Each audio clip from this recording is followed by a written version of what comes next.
dibilang hutang. Kalau saya mendengar dari Bung Refli ngeri juga, apa sebegitu mengerikannya? 3.000 triliun APBN, 1.000-nya untuk bayar utang dan pokok utang, bunga dan ya hampir 1.000 untuk bunga dan pokok utangnya, lalu kemudian 450 triliun makan siang gratis dan susu gratis, belum belanja pegawai, 60% dari APBN. Dari mana nanti uangnya? Belum IKN, 50 triliun per tahun. Silakan Bung Saleh Daulay. Apakah sebegitu mengerikannya atau datanya Bung Refli yang salah?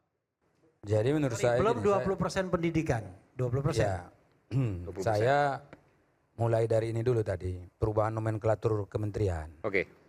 Jadi ini kan sekalian ada closing ya, sekalian closing. Iya, ya, ini kan ada isunya bahwa akan ada perubahan dari 34 jadi 40 atau 41. Nah, sebetulnya itu kan itu hanya yang saya kira pendapat yang belum final. Artinya ini kan masih tesis ya.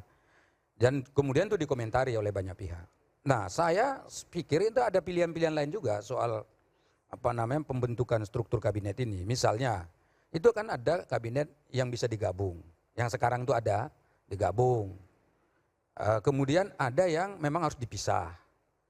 Kemudian harus ada juga yang ditutup. Dulu zamannya Gus Dur tuh ada yang ditutup juga tuh kementerian. Depsos dulu, Departemen Sosial. Salah satunya. Nah, karena itu reposisi daripada struktur kabinet itu adalah hak prerogatif presiden. Tergantung beliau ini pinginnya seperti apa. Itu satu, bagian yang penting untuk dicatat. Jadi tidak mesti harus, mestinya menurut saya, tidak mesti harus nambah, mestinya ya. Kemudian yang kedua, sebetulnya nanti kalau nggak nambah, bagaimana Nasdem dan PKB nggak dapat dong. Ya, jadi begini, yang kedua, saya mau menjelaskan bagaimana sebetulnya arah daripada struktur kabinet yang akan datang itu sebetulnya tergantung dari visi misi dan program serta agenda Pak Prabowo di masa yang akan datang ini. Salah satu misalnya tadi soal makan siang gratis misalnya sekolah. Itu kan anggarannya besar. Ya tentu pasti akan ada lembaga khusus atau katakanlah setingkat kementerian atau mungkin kementerian yang memang harus menangani itu karena anggarannya kan besar. Jadi kalau hitungannya Pak Refli katanya 450, ya bisa jadi antara 350 sampai 400. Artinya relevan untuk nambah kementerian. Menurut saya harus memang ada yang menangani itu Kementerian karena Pangan anggarannya atau Gizi terlalu apapun besar. namanya itu. Sementara kementerian lain kan ada di sini yang anggarannya cuman ya 1 triliun, 2 triliun gitu sudah berbentuk kementerian. Apalagi ini anggarannya 400 triliun sekian gitu. Ya. Jadi karena itu mungkin ini yang akan dilihat. Seperti apa pentingnya lembaga-lembaga itu dalam konteks membumikan program-program yang ada. Jadi saya kira ini juga jadi bahan pikiran. Kemudian yang ketiga, andai kata memang Pak Prabowo nanti meminta supaya ada perubahan undang-undang dalam konteks untuk menyesuaikan dengan kebutuhan dia dalam memimpin, maka tentu harus dilakukan secara demokratis. Anda bisa tiba-tiba secara otoriter seperti itu, kan ada mekanismenya. Tadi Pak Refli sudah mengatakan ya udah bisa pakai perpu, bisa pakai undang-undang. Ya kan ada juga orang yang mengatakan bisa pakai MK lagi. Nah, itu sementara itu ya terserahlah bagaimana mekanisme yang dilakukan. Jadi kalaupun nanti ada perubahan terkait dengan undang-undang itu maka mekanismenya itu yang harus dijalankan secara benar. Tapi Anda setuju kalau ada penambahan kementerian? Soal setuju nggak setuju kan tergantung dari kebutuhannya Pak Prabowo. Sebagai partai yang loyal kemudian konsisten mendukung Pak Prabowo, apapun yang memang diputuskannya untuk kepentingan bangsa ini dan itu rasional dan kita melihat itu benar, maka tentu harus kita dukung. Jadi, karena kepentingannya kan bukan untuk kita sendiri. Jadi begini loh, kalaupun ada kementerian itu, tujuannya itu tadi, jangan kita langsung pesimis bahwa ini kan cuma bagi-bagi kursi dan macam. Dan menurut saya, kalaupun ada itu bukan bagi-bagi kursinya, tapi bagaimana agar kepentingan masyarakat ini bisa dilaksanakan dengan benar. Andai kata dan itu pasti terjadi, dan itu pasti dilakukan. Andai kata kementerian-kementerian itu ditambah sekalipun. Main bersih, wajah juga harus bersih. K-Face Wash, bersihkan wajah dari minyak dan kotoran. Wajah manfaatan bagi rakyat banyak. Selama ini kan Pak Prabowo sudah pidato di mana-mana, mulai dari kampanye, kemudian sampai dia pidato terpilih, gak katakanlah ya quick count, kemudian kemarin setelah ditetapkan pidatonya sama. Bahwa saya presiden bukan hanya yang memilih saya 58% seperti kata Pak Refli tadi, tapi justru saya adalah presiden bagi seluruh Indonesia. Nah kalau itu insya Allah akan dilaksanakan, jadi nggak ada masalah. Gitu. Baik, silakan Bung Gis, makasih. Tentang closing statement. Dari semuanya, toksik, penambahan kementerian, tadi utang dan sebagainya.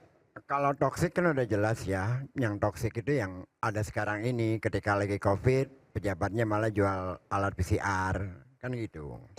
Ketika lagi Mau ada Formula E, mereka yang menjegal supaya Formula E tidak terjadi. Ada bangunan bagus diacak-acak seperti JIS, itu kan toksik semua itu. Tetapi di dalam proses yang terakhir ini, mau 40 kementerian, mau ke 50 kementerian, kalau buat saya, terserahlah, suka-sukalah. Dari proses yang busuk, saya tidak berharap bahwa ke depan akan ada perbaikan, nggak ada. Prosesnya busuk, hasilnya akan busuk. Itu aja buat saya. Oke. Makasih. Oke. Singkat, padat, jelas. Saya ke Demokrat dulu ya kalau gitu. Tadi harus dijawab tuh, prosesnya busuk, hasilnya busuk. Apa iya yang terjadi seperti itu? Ya, terima kasih. Jadi kalau kita terus pesimis, terus terjebak pada keadaan yang belum sesuai harapan kemarin atau belum move on dan menilai bahwa itu otomatis ke depan akan terus seperti itu atau apa yang diharapkan tidak tercapai kemudian lepas tangan, ya ini proses detoksifikasi. Sesungguhnya kita menjerumuskan dan menjebakkan diri pada menjadi toxic person itu sendiri. Itu yang pertama. Yang kedua, Itu referensinya dari SBY loh, cewek-cewek Jokowi judul bukunya ditulis oleh Jokowi kalau SBY itu. ya betul. Jadi toxic tuh. Yang selanjutnya bahwa terkait dengan postur kabinet ke depan, tentu ini menjadi ranah Pak Prabowo selaku pimpinan koalisi presiden terpilih untuk menerjemahkan apa yang menjadi tujuan kita berbangsa, bernegara, termasuk dengan apa yang menjadi visi misi dan program aksi yang dipresentasikan ke publik pada saat pemilu untuk diwujudkan. Ini yang tentunya kita harapkan bisa postur yang nanti diwujudkan itu sesuai dengan kebutuhan sehingga betul-betul bisa terwujud good government, good corporate governance, dan seterusnya yang tentu kita kalau kemudian untuk itu dibutuhkan ada revisi undang-undang ataupun perpu, ya Untuk kita menteri? lihat konteksnya untuk kabinet. Kalau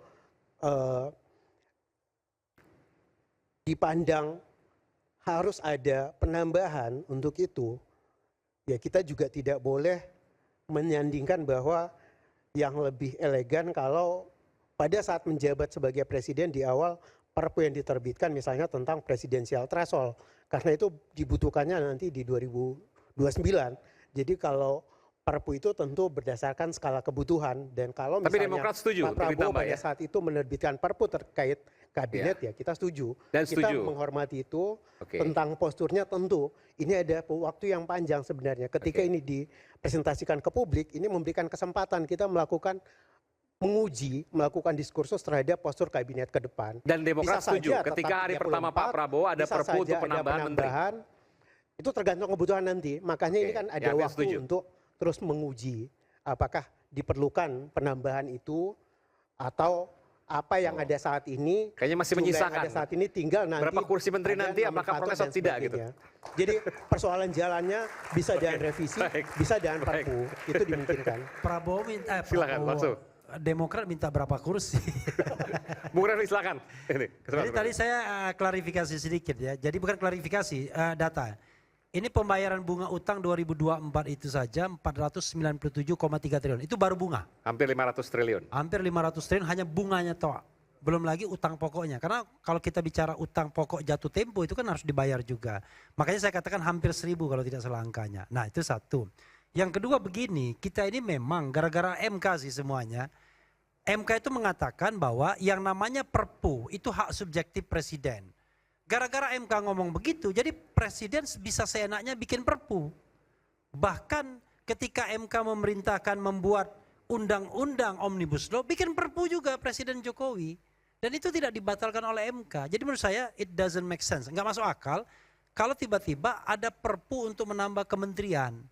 Karena gentingnya di mana? Kok genting nama bagi-bagi jabatan, ya kan? Secara logic thinking loh. Kan dalam hal ihwal kegentingan yang memaksa, presiden bisa mengeluarkan peraturan pemerintah untuk mengganti undang-undang. Prosesnya busuk. Makanya sebagaimana mestinya. Dan akhirnya saya mengatakan saya 100% setuju kepada Ges Khalifah yang mengatakan kalau depannya busuk ya buntutnya belakangnya ya mungkin busuk juga.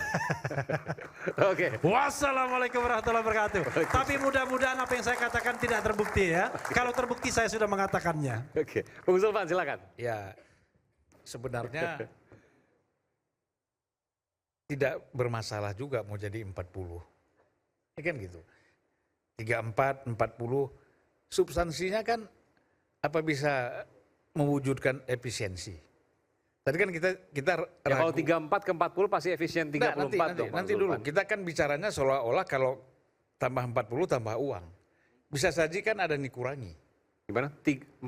Ya, tadi seolah-olah kalau 34 ke 40 ada penambahan biaya, anggaran.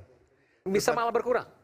Lah bukan berkurang, bisa saja tetap atau tambah sedikit lah paling enggak ya kan. Masa Bisa tetap dari 34 karena ke 40. Gimana ada untuk anggaran-anggaran bikin kementerian. gedungnya aja kan pasti ada luar Ya, biasa. kalau gedung banyak yang kosong kan mau pindah Iya, IKN. untuk sewa dan lain sebagainya. Kan mau pindah. Ya, jadi kalau kita lihat banyak sekali kan menteri-menteri ini, kementerian-kementerian ini uangnya berlebih misalnya. Oke. Ya, itu bisa Silpa maksudnya. ya dialihkan ke kementerian baru misalnya. Bisa jadi itu. Jadi kalau menurut saya bahwa bisa nggak penambahan itu tidak membebani anggaran kan gitu. Kemudian bisa nggak bahwa penambahan kementerian ini juga mewujudkan kesejahteraan rakyat. Itu yang paling penting. Nah, ya, jadi kalau kita bicara 34 rakyat juga tetap miskin, 40 juga tetap miskin, ya nggak ada gunanya penambahan itu. Jadi indikator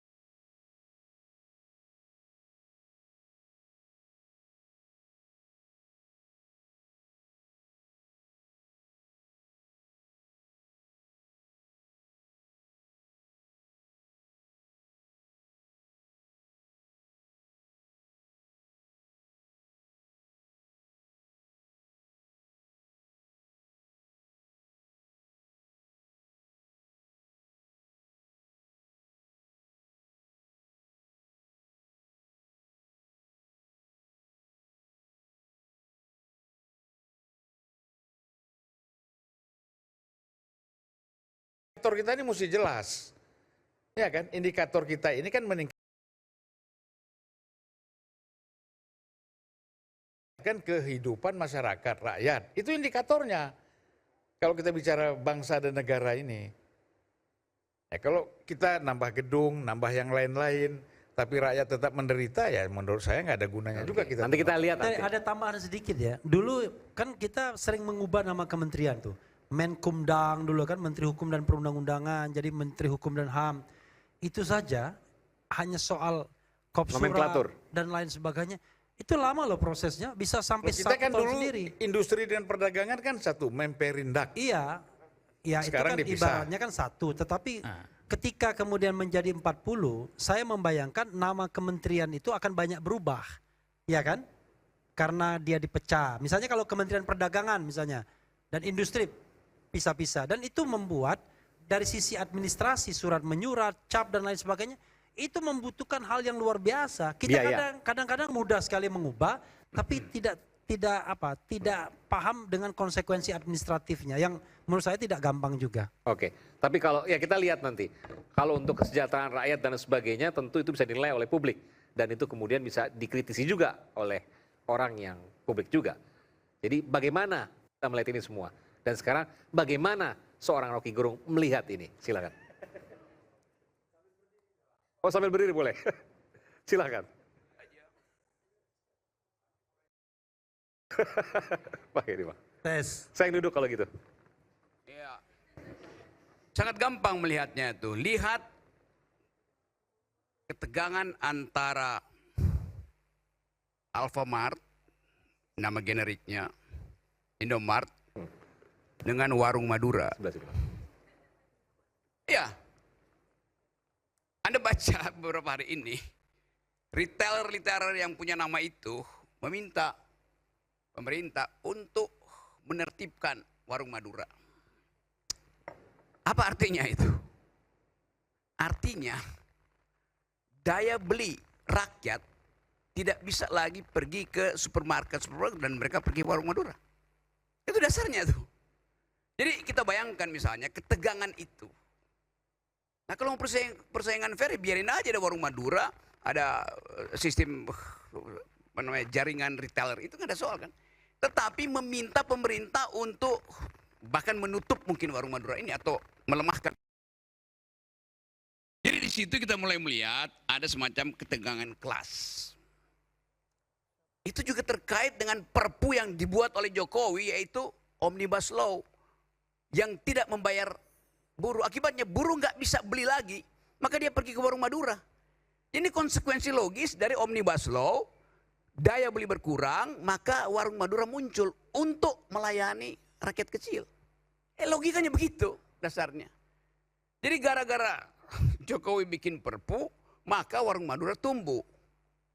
Kenapa perpunya menumbuhkan warung Madura? Karena perpunya menghalangi upah buruh ditekan. Buruh dompetnya kosong, ya dia pergi warung Madura.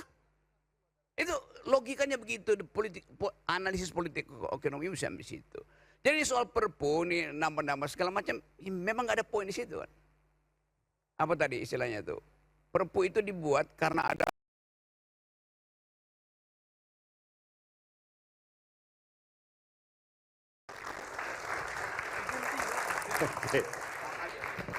Iya, jatah kursi menteri ya sah saja. Merangkul semua pihak dengan alasan persatuan, itu adalah cita-cita mulia. Meski ada dua catatan.